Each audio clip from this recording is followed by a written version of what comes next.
In a forgotten town nestled along the Texas-Mexico border, where dust settled thick over cracked roads and abandoned homes, life had long been drained of its warmth.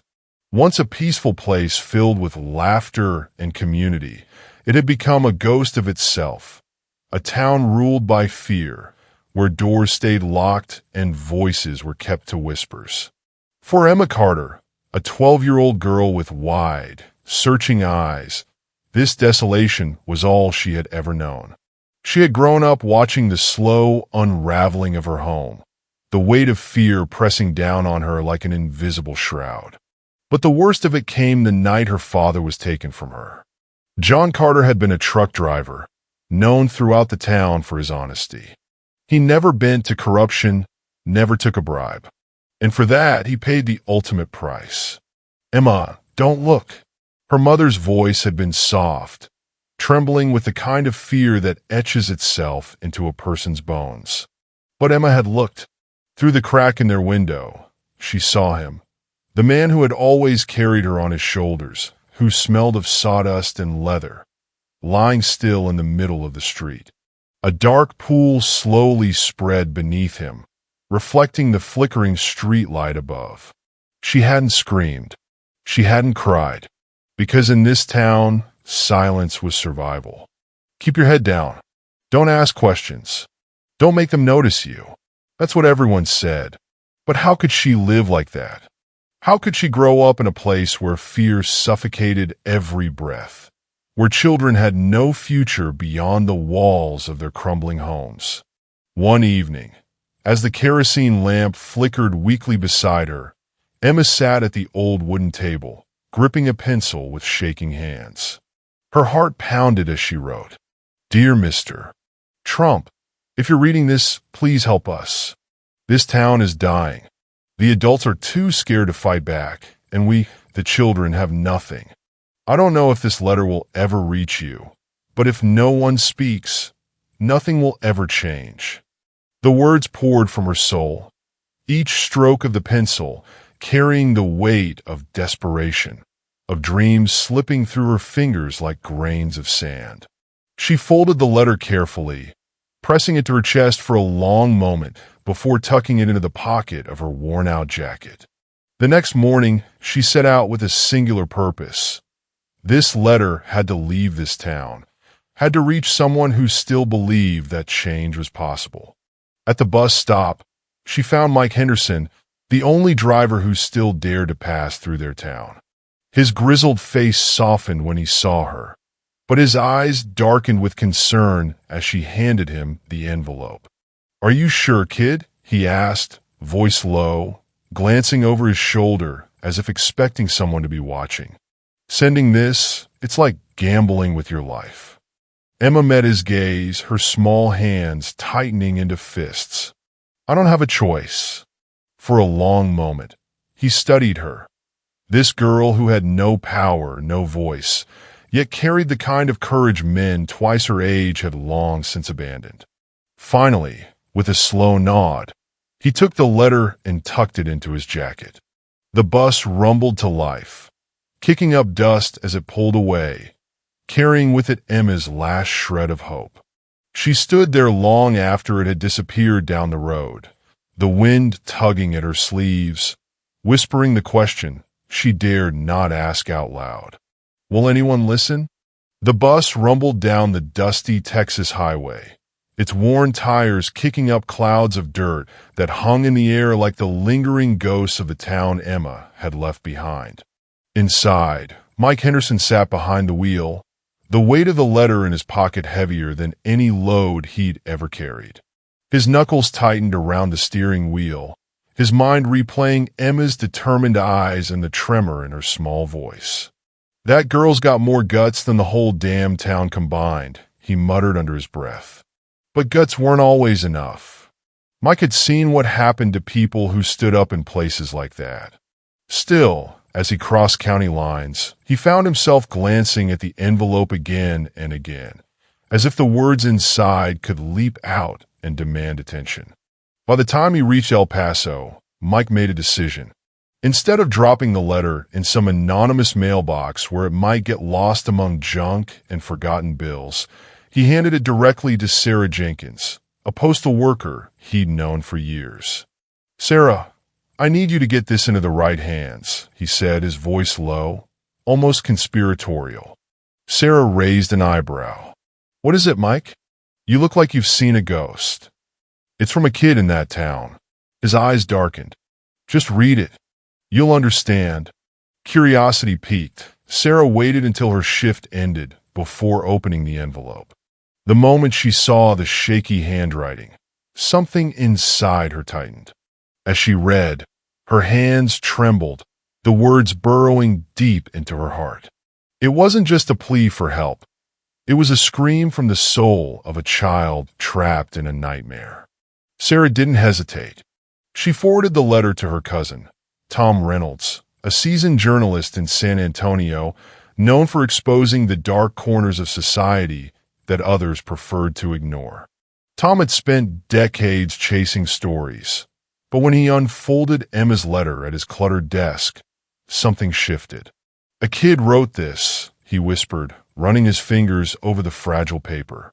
His colleague, Mark, glanced over, noticing the unusual stillness in Tom's usually bustling newsroom energy.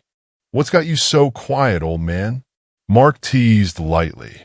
Tom didn't smile. "We've been silent too long, Mark. But this girl, she's refusing to be." Tom's hands, calloused from years of pounding on keyboards, suddenly felt heavy with responsibility. He didn't just see a story. He saw a mirror reflecting society's indifference. Emma's words were a quiet accusation against every adult who had turned a blind eye, every official who had looked the other way. Without wasting time, Tom penned a powerful exposé detailing the horrifying conditions in Emma's town. He painted a vivid picture of streets ruled by gangs, families living in constant fear, and the murder of a man whose only crime was integrity. But the heart of the article was Emma's letter, a raw, unfiltered cry for help that refused to be ignored. Tom knew the usual channels wouldn't be enough. He sent the article, along with Emma's original letter, to Robert Langston, an old friend and now a senior advisor in the White House. Robert had once been a fiery young journalist like Tom, but years in politics had hardened him. Still, Tom believed that somewhere deep down, Robert's heart hadn't completely closed off. "You need to read this," Tom wrote in his email. "Not tomorrow. Now." In Washington, D.C., Robert received the email late one evening. He almost dismissed it. After all, his inbox was flooded daily with reports, complaints, and pleas for attention. But seeing Tom's name made him pause. They hadn't spoken in years, not since Robert left journalism for politics. Curiosity, or perhaps a flicker of old loyalty, made him open the attachment. As Robert read, the familiar walls he'd built around his heart began to crumble. Emma's simple, heartfelt words cut through his political cynicism like a blade. For the first time in years, Robert felt something stir deep within him, an uncomfortable but undeniable sense of responsibility. The next morning, he walked into the Oval Office, Emma's letter clutched tightly in his hand. President Donald Trump sat at his desk, flipping through briefings, his usual stern expression in place. Robert approached quietly, placing the letter and Tom's article on the desk without a word. Trump raised an eyebrow, but picked up the letter. As his eyes moved across the page, the room grew silent. The usual hum of political chatter faded, leaving only the weight of Emma's words hanging in the air. "Mr. President," the letter began, "if you're reading this, please help us. This town is dying in darkness. The adults are too scared to fight back, and we, the children, have nothing." Trump set the letter down slowly, his fingers tapping against the desk in a rare moment of introspection. He glanced up at Robert, his voice low and steady. "How could this happen here? In our country? One of the advisors in the room shifted uncomfortably. "Sir, that area is complicated. The local government is powerless, and the gangs operate without fear. Intervening would be risky." Trump straightened in his chair, his eyes sharp with resolve. "The greatest risk is doing nothing." His voice grew firm, cutting through the hesitation in the room. "If a child is brave enough to ask for help, then we damn well better be brave enough to act." The room fell silent, but the decision had been made. Less than 48 hours after President Trump read Emma's letter, the quiet halls of the White House buzzed with urgency. Decisions had been made, and now action was inevitable. Federal agencies mobilized swiftly, their mission clear: to reclaim the forgotten town from the grip of terror and restore the lives of its people. But while the gears of government turned in distant offices, back in Rio Mesa, Emma remained unaware of the storm her letter had set in motion. The plan was multifaceted. First, a covert investigation team was dispatched to Rio Mesa, blending in with the few remaining residents brave or desperate enough to walk the streets. Their task was to gather intelligence on the gang's operations, smuggling routes, hidden warehouses, and most dangerously, corrupt local officials who had turned a blind eye to the town's suffering. Second, a specialized task force began preparing for a decisive raid. Their target, the heart of the criminal network led by Ramon Alvarez, a ruthless figure who ruled the town with an iron fist and a cold smile. Ramon wasn't just a gang leader. He was the linchpin of a transnational operation, and tearing him down would require more than just force. It would demand precision and resolve. Finally, a reconstruction unit from the Department of Urban Development drafted plans to breathe life back into Rio Mesa. They envisioned repaired roads, rebuilt schools, and essential supplies for families who had forgotten what hope even looked like. But as the covert team infiltrated the town, they quickly realized that the situation was far more complex than any report could capture. Rio Mesa wasn't just under the thumb of one gang. It was a critical hub in a sprawling web of crime that stretched far beyond the borders of Texas. The complicity of local officials had allowed this rot to fester for years, making it clear that this wouldn't be a simple rescue mission. The town wasn't just a victim, it was a battlefield. A grim report was sent back to Washington. "Mr. President, this isn't just a town under siege. It's a key transit point in a vast network. Failure here could have national repercussions." President Trump read the report with a furrowed brow, the weight of the situation pressing heavily on his shoulders. But his response was unwavering. "We're not just fighting gangs," he said quietly to his advisors. "We're fighting to restore faith. And I won't let Emma, or any child, wait another day." Meanwhile, in Rio Mesa, the tension in the air grew thicker by the hour. Emma noticed it in the way her mother moved, more cautious, more nervous. At night, when the wind rattled the windows, Emma could feel the fear pressing against their fragile walls. One evening, as she stared out the dusty window, Emma noticed something strange. Figures, unfamiliar and out of place, lingered in the shadows of the streets. They didn't move like the gang members she was used to. There was a different energy in their presence. But whether it was hope or another looming threat, Emma couldn't tell. Her mother, Grace Carter, noticed her watching. She placed a gentle hand on Emma's shoulder, her voice barely above a whisper. "Stay away from the windows, honey. We don't know who's out there." Emma nodded, but in her heart, something stirred. She didn't know what was coming, but for the first time in a long while, the air felt charged with more than just fear. While the covert team moved through Rio Mesa's narrow alleys, meticulously documenting every aspect of the gang's operations, their presence didn't go unnoticed for long. Ramon Alvarez, ever vigilant, sensed the shift in the town's undercurrent. He wasn't a man who ignored his instincts. One evening, as he lounged in his dimly lit hideout, surrounded by his closest men, Ramon's sharp eyes scanned the room. The once timid townsfolk had started meeting his gaze on the streets, their eyes no longer as hollow as before. It set his nerves on edge. "They're up to something," he growled, slamming his glass onto the table. His men exchanged uneasy glances, knowing that Ramon's suspicions usually led to bloodshed. "If we don't strike first, everything we've built will crumble."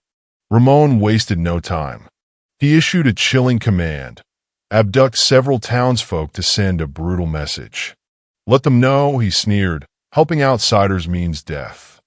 In the dead of night, Emma was jolted awake by a commotion outside. Her heart pounded as she rushed to the window, her breath catching in her throat at the sight below. She froze in horror as she saw her mother being dragged into the back of a truck, her muffled screams swallowed by the night. "Mom!" Emma's voice cracked, but no one heard her. The truck roared down the street, disappearing into the darkness, leaving behind only the echo of Emma's scream and the suffocating emptiness of their home. For a long moment, Emma stood there, paralyzed by fear and disbelief. Her mother's sweater, still draped over the chair, seemed to mock her helplessness. But then something inside her snapped. The fear that had gripped her heart for so long was replaced by a burning determination. Clutching her mother's sweater tightly, Emma whispered to herself, "I can't wait. I have to save her. I have to save this town." With tears drying on her cheeks and resolve hardening in her chest, Emma stepped out into the night, unaware that her courage was about to change everything once again. The night was thick with silence, broken only by the distant hum of engines fading into the darkness. Emma stood in the middle of her living room, her mother's sweater clutched tightly to her chest, the familiar scent of lavender and old laundry soap clinging to its fabric. But there was no time for tears. Fear had lived in her heart long enough. Now, there was only resolve. She slipped on her worn-out sneakers and made her way through the dimly lit streets of Rio Mesa, her small figure barely noticeable against the shadows. She knew exactly where she needed to go. The covert team's temporary base hidden in an abandoned storefront on the outskirts of town. It was risky, but Emma had no choice. When she arrived, the door creaked slightly as she pushed it open, revealing a room dimly lit by a single bulb. Men and women in plain clothes huddled over maps and photographs, their hushed voices cutting off the moment they noticed her. A tall man with sharp eyes, Agent Cole Matthews, approached, his brow furrowed in concern. "What are you doing here, kid? It's not safe." Emma didn't flinch. She stepped forward, her voice steady despite the fear curling in her stomach. "They took my mom. I know where she is. I can help." The room fell silent. Cole studied her, searching for the hesitation he expected from a child, but found none. What he saw instead was a fire he'd rarely seen in adults, pure, unfiltered courage. "This isn't a game, sweetheart," he said gently, kneeling to meet her eye level. "If you help us, you'll be putting yourself in even more danger." Emma's eyes didn't waver. "She's all I have left. I won't let them keep her." Cole exchanged glances with his team, then nodded slowly. "All right. But you have to promise to follow our instructions exactly. No heroics. We'll get her back, but you need to trust us." Emma nodded without hesitation. Under the cover of night, unmarked vehicles rolled silently into Rio Mesa, their headlights cutting through the gloom. The Special Task Force, outfitted in tactical gear, prepared for a mission that wasn't just about rescuing hostages.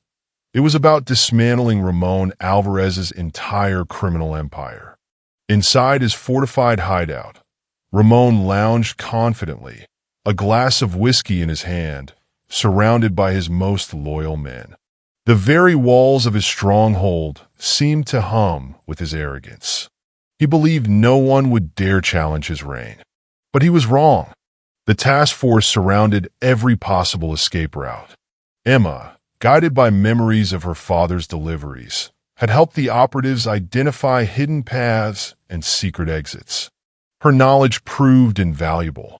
When the signal was given, the front door exploded inward, a deafening boom echoing through the building. Black-clad figures stormed inside like shadows come to life. "Get them! No one leaves!"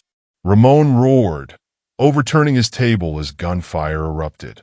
The sharp cracks echoed through the halls, mingling with shouts and the pounding of boots. Flashlights cut through the darkness, illuminating terrified faces and overturned furniture. The special operatives moved swiftly, securing room after room with precise, calculated efficiency. But Ramon, ever cunning, had already slipped away into a hidden passage beneath the floorboards, his escape route carved from years of paranoia and preparation. However, what Ramon didn't know was that Emma's knowledge of the town's hidden routes had allowed the team to anticipate his every move. As he crawled through the narrow underground tunnel, believing freedom was just within reach, a voice rang out behind him. "Freeze! Drop your weapon!" Ramon twisted around, defiance blazing in his eyes. "You'll never stop this," he spat, raising his gun in one final act of rebellion. But before he could pull the trigger, a single, precise shot struck his shoulder, sending him sprawling to the ground. "It's over," the operative muttered, securing Ramon's wrists with cold, unyielding cuffs. Meanwhile, Emma stood outside the stronghold, her heart pounding in her chest, her eyes fixed on the door. Minutes felt like hours until, finally, figures began to emerge from the darkness, trembling, disoriented, but alive. And then she saw her. Her mother, Grace Carter, stumbled into the light, her eyes darting around in panic until they landed on Emma. The fear melted away, replaced by a flood of relief and overwhelming love. She broke into a run, collapsing into her daughter's arms. "You did it," Grace whispered, her voice choked with emotion. "You brought me back. You saved us." Emma held her mother tightly, the weight of everything they'd endured finally sinking in. But she didn't cry. She knew this wasn't just her victory. It belonged to the entire town. The sun rose slowly over Rio Mesa, casting long, golden rays over streets that had long been cloaked in shadows. But that morning, the town felt different. The lingering scent of fear that once permeated the air was giving way to something unfamiliar: possibility. Emma stood in the center of the town square, her small hand tightly gripping her mother's. Around them, federal workers began distributing clean water, food, and medical supplies. Trucks rumbled in, carrying lumber, concrete, and all the tools needed to rebuild what had been lost. But even as supplies were handed out and the streets began to stir with life, an uneasy stillness lingered. The people of Rio Mesa had lived in fear for so long that the idea of freedom felt fragile, like it might slip through their fingers at any moment. A federal agent, Captain David Mercer, climbed the steps of the town's oldest and most dilapidated building, the former town hall. His voice, steady and strong, rang out across the square, silencing the quiet murmurs. "We didn't just come here to rescue you," he announced, his gaze sweeping over the hesitant crowd. "We came to help you rebuild your lives. But this isn't something the government can do alone. This will only work if every single one of you joins in. Together, we can make Rio Mesa whole again." For a moment, no one moved. The weight of years spent in silence held them back, their hearts still shackled by doubt. But then, from the back of the crowd, an elderly man stepped forward. Hector Ramirez, his face weathered by time and hardship, raised his voice, a voice that had been silent for too long. "I've lived in fear for so many years," Hector began, his voice trembling but growing stronger with each word. "I thought if I stayed quiet, they'd leave us alone. But today I realized silence was never the answer." He paused, glancing at the people around him. "I don't know where to start, but if we stand together, we can make this work." A ripple of applause began, hesitant at first, but growing louder and more confident with each clap. It wasn't just applause for Hector. It was for the courage that was finally beginning to bloom in their hearts. A young woman, Isabella Flores, stepped forward, her eyes glistening with emotion. She reached out and took Emma's hand, her grip warm and steady. "You did what we couldn't bring ourselves to do," Isabella said softly, her voice carrying a mixture of gratitude and awe. "Now it's our turn." That very day, the townspeople began clearing away the debris of their shattered lives. Broken windows were replaced. Walls scarred by years of neglect became canvases for hope. Emma and a group of children painted colorful murals across the crumbling facades. Images of doves, rising suns, and words of encouragement that seemed to breathe life back into the town. At a community meeting, the first of its kind in years, people spoke openly about their dreams and their needs. Miguel Alvarez, who once ran a small grocery store before Ramon's gang drove him out of business, stood and cleared his throat. "I want to reopen my shop," he said, his voice steady despite the emotions bubbling beneath the surface. "But I'm going to need help to make it happen." Another voice chimed in from the crowd. "If you need paint, I've got some left over from my old workshop. And I've got tools someone else added. We can rebuild everything. Brick by brick, door by door." Emma sat beside her mother, listening to the conversations unfold around her. For the first time, she felt hope quietly weaving its way back into the hearts of the people. It was in the way they spoke, the way they looked at one another, not with fear, but with a shared determination to reclaim what had been stolen from them. As the residents came together to restore their town, federal reconstruction teams worked diligently alongside them. Roads were repaired, schools were rebuilt, and the town's small clinic began to take shape again. One afternoon, as Emma painted a bright sunrise stretching across a blue sky, a worker from the Department of Urban Development crouched beside her. "What are you painting?" he asked, watching her brush sweep across the wall. Emma paused, wiping a bead of sweat from her forehead.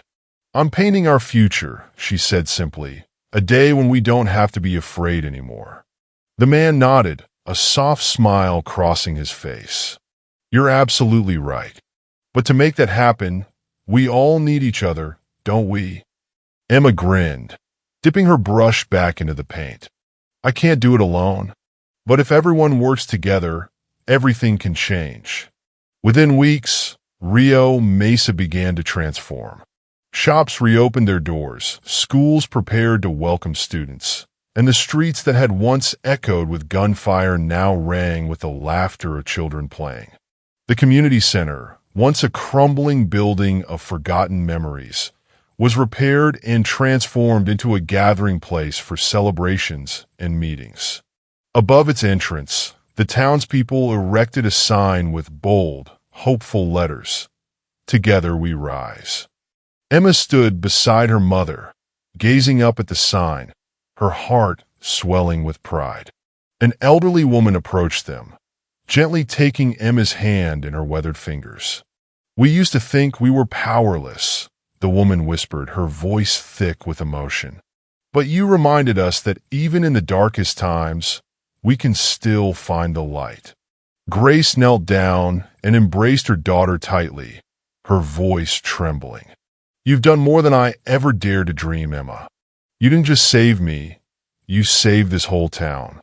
Emma smiled softly, her eyes reflecting the golden light of the setting sun. "We did it, Mom. All of us. Together." And as the sun dipped below the horizon, painting the town in hues of orange and pink, Emma knew this was just the beginning. Rio Mesa was no longer a place of fear. It was a place of hope, reborn from the courage of a single letter and the hearts of those brave enough to believe in change. This story of Emma Carter and the town of Rio Mesa may be fictional, but its message echoes deeply in our real world. It reminds us that even in the darkest times, a single act of courage can spark change. Emma's bravery shows that no one is ever too small to make a difference.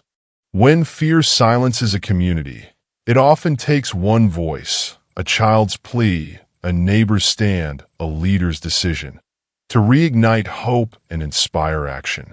But this story also leaves us with powerful questions. What happens after the dust settles? Can Rio Mesa truly rebuild? Or will new challenges emerge as the scars of the past linger? Will the townspeople continue to stand together? Or will fear creep back in? And what about Emma? How will her life change after becoming the symbol of a town's rebirth? We want to hear from you. What part of Emma's journey touched your heart the most? Do you believe that one voice can really change the world? And most importantly, what do you think will happen next in Rio Mesa? Could new threats arise? Or will the town finally find lasting peace? Share your thoughts in the comments below. If this story inspired you, don't forget to like the video, subscribe to our channel for more powerful stories, and share it with friends who need a reminder that hope is never lost. Your engagement helps us bring more meaningful content to light, and who knows, maybe the next story we tell will be inspired by you.